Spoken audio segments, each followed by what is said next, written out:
Hello there. Um, Welcome to the second Death of a Nightingale podcast, and welcome back if you came to the first one.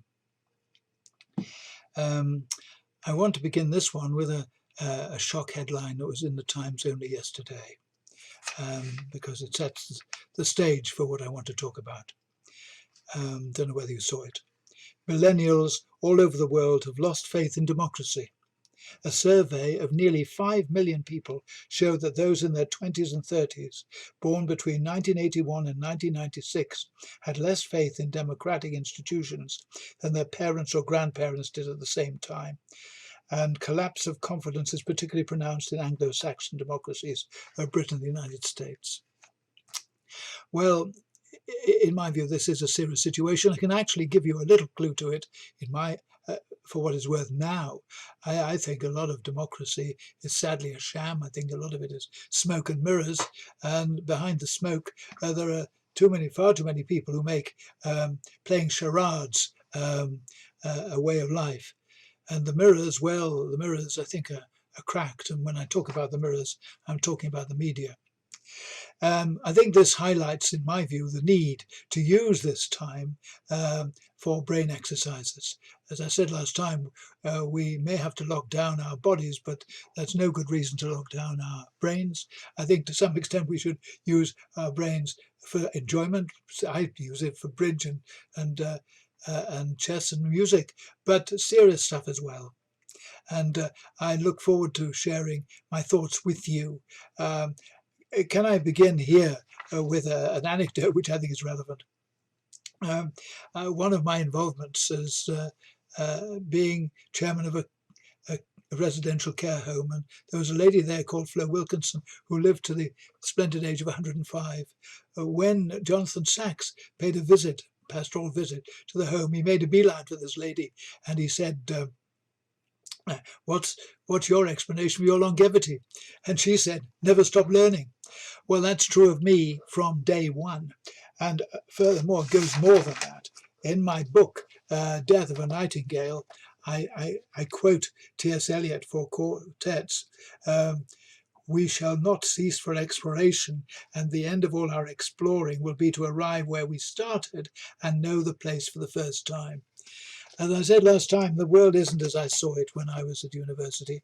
What I said last time was that I had a crystal ball. It was a bit cloudy, and since then the crystal ball is shattered to smithereens.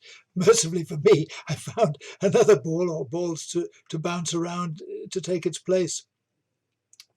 But I've had, as I said, a lot of experiences, and they've changed my view of things, as you will see. And I am in a good position to talk about success in life because I've seen it around and I can talk about it meaningful to you. And we can look together at student loans and discuss to what extent they facilitate the quest for success.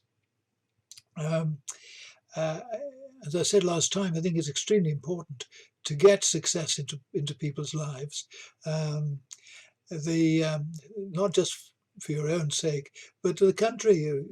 We're in coming out of this terrible virus. There are going to be a lot of problems around, tsunamis with mental health problems and fiscal issues and so on, and Brexit as well. So the country needs people who are successful, who are winners. So I'm going to ask you to think what you consider to be success, to make winners. What are the essence of it? What are the ingredients of it? For what it's worth, I'll tell you what I think. I think it has to be something more than just a good job and a fat salary. I think you're looking for some sort of fulfillment. I think you probably want some long-term security, a pension. I think the money to enjoy yourselves, why not? And also maybe a stake in a house that you own. There are lots of factors, maybe some recognition, but anyway, you think around what you need to be successful. then you've also got to recognize, I think, the roadblocks in the way of being successful. I think you've got to recognize that a degree, it's not a passport to success. A degree may be not much more value than a London A to Z to a man lost in the jungle. And the world is a bit of a jungle. It's not a success if you're in a job and you don't like it, you hate what you're asked to do, but you can't leave it because you've got bills to pay or debts to repay. It's not a success if you constantly feel that there's something that a step higher up there that you're being denied. You shouldn't necessarily be too greedy for yourself if you want success. The other thing I have to warn you about are the people who are what I call dream merchants. Now, let me tell you about dream merchants in the world today. I know I can recognize dream merchants because I once was a dream merchant when I was an active member of the Liberal Party. I mean, my dream was to break the mould of British politics, and Joe Grimmond was my man. He was going to march us all towards the sound of gunfire. Well, unfortunately, never got there. Well, I went to Liberal Party headquarters to try and bring the Liberal Party into the 20th century halfway through it. And it was a job because I remember going in the hallway there, and the mat was lifted up and the dust went up to the ceiling, and the rooms were coloured with stained with nicotine. But nevertheless, I enjoyed the ride. It was good for me. I was introduced to Barclay Powell, who was the party's first graphic designer, and that has stood me in good stead ever since. Well, there were great times. There was the Orpington by-election, which I was present at. Probably shouldn't have been in the count, but never mind. And there were some poorer, less good times when somebody ran off with some of the ballot papers. Well, Liberals shouldn't do that sort of thing. But of course, the one thing that I did see then was the Achilles heel of the Liberal, and that is naivety. And sadly, it's there to this day. And I am afraid I've got to draw attention to it here because it is a problem. I've got this quote from Joe Swinson, who was the leader recently of the Lib Dems. Our party has long prided itself on its commitment to education as the great leveller, the best way to create social mobility and equality of opportunity in society. Well, I've got to say that to talk about levelling, and I know that egalitarians talk about levelling, is flat earth stuff.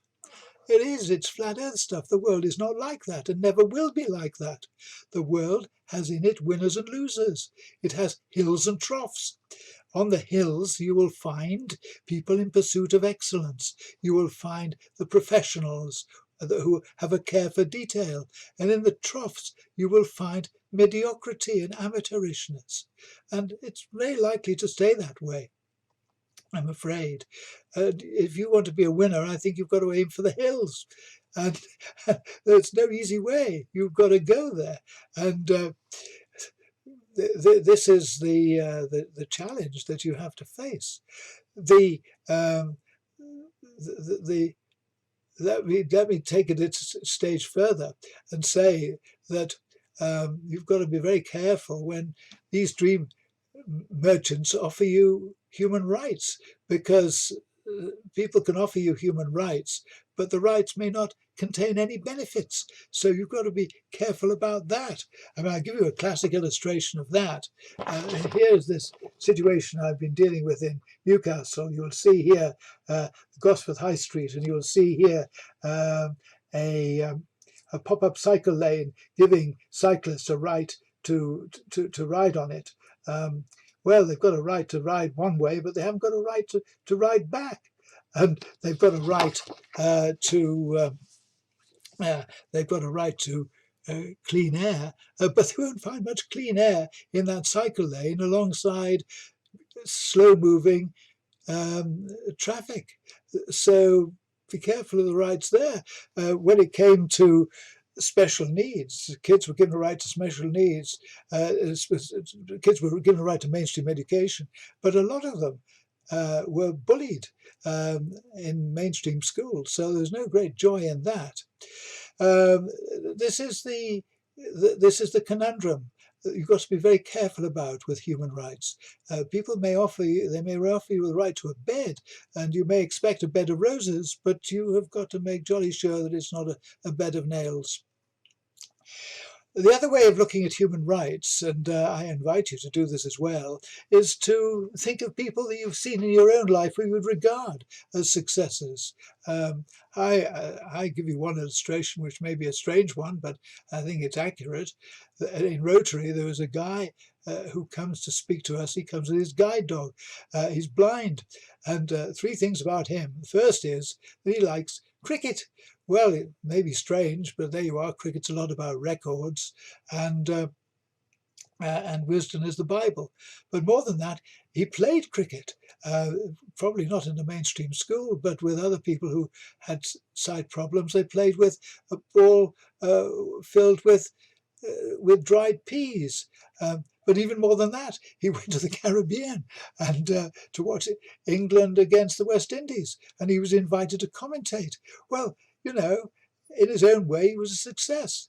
But I've seen success in a wider context. I've seen success in the Barbara Priestman School. The presentation evenings there were spectacular. Everybody was celebrating something, some victory or other. I mean, you've got the classic situation here. I mean, these kids, some of them went to the Paralympics. In Sydney, two of them came back with medals. There was the kid who, the blind kid who had an award for drawing a windmill. There was the Scout Award. There was the pans that Steel Drum Bandit had. They were invited around every week, and they had national recognition. Now, all these people were winners. Not just they were winners, but their parents and teachers and carers were all winners. And there's not much talk then about disadvantaged. There's no time for talk about being disadvantaged in situations like that. They were really just cracking on with things. And that is again, something that's left me with a very strong memory about how people can make success of their lives. And one person in particular, there was a girl at the school called Ashley Ritchie, now Ashley Watts. Now, she was a feisty lass when she was at school. And I've got a picture of her here. She was campaigning with the parents there who raised the 14,000 reasoned objections to closure. And here she's with them. Got another picture of her where she's lobbying with parents, David Blunkett in London. But I've also got more recent pictures of her because she's a very great friend of ours. And we were invited to her wedding not all that long ago. And here's a picture of her. This is a picture of her dancing at her wedding. Now, she's the sort of person who took her husband to Dance City in Newcastle to learn how to dance with somebody in a wheelchair. Wow. And I've got another picture of her here, and this is where she is with her teachers. She surrounded herself with, she hadn't forgotten them because she knows how much they contributed to her being the sort of person that she is. What I learned from Ashley was that there's altogether different, that self-esteem is altogether better than parity of esteem. And it's something which you yourselves should think about. In my play Death of a Nightingale, I constructed a narrator, Tracy, and Tracy, I have to tell you, Tracy is Ashley. Forgive me if I just have a little drink. But just carrying that just a little bit further before I conclude. As I said earlier on, Joe Swinson talked about equality of opportunity. And I guess most people say that that's of the essence, equality of opportunity. Well, I now qualify that. Because if you're talking about equality of opportunity to go to university, truth be told, that applies only to half the school population. The other half are not going to go there. And if they fail to get there, then in a sort of a way, they're failures. I think it's a serious question. So if you want to have winners from that segment of society, whether they should have an entirely different curriculum and not to select for personal choice between one and the other. And I mean, my mind goes back to Barbara Policeman School again.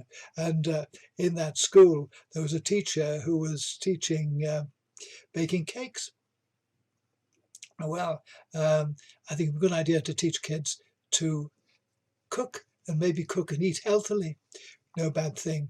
But lots of subjects which could be taught there. DIY, um, um, art and music and design and so on could be taught there. And even things like sports and games you could teach there. Don't eliminate games. Monopoly would be a very good training ground for entrepreneurs and house and hotel builders. I know somebody, a young couple who in fact are just putting on the market a game called Cozy Juicy Real. And this is a game which they hope to market. Well, you see, if you open up the subject, there's no knowing where it can lead. This is the way I think your mind should be going.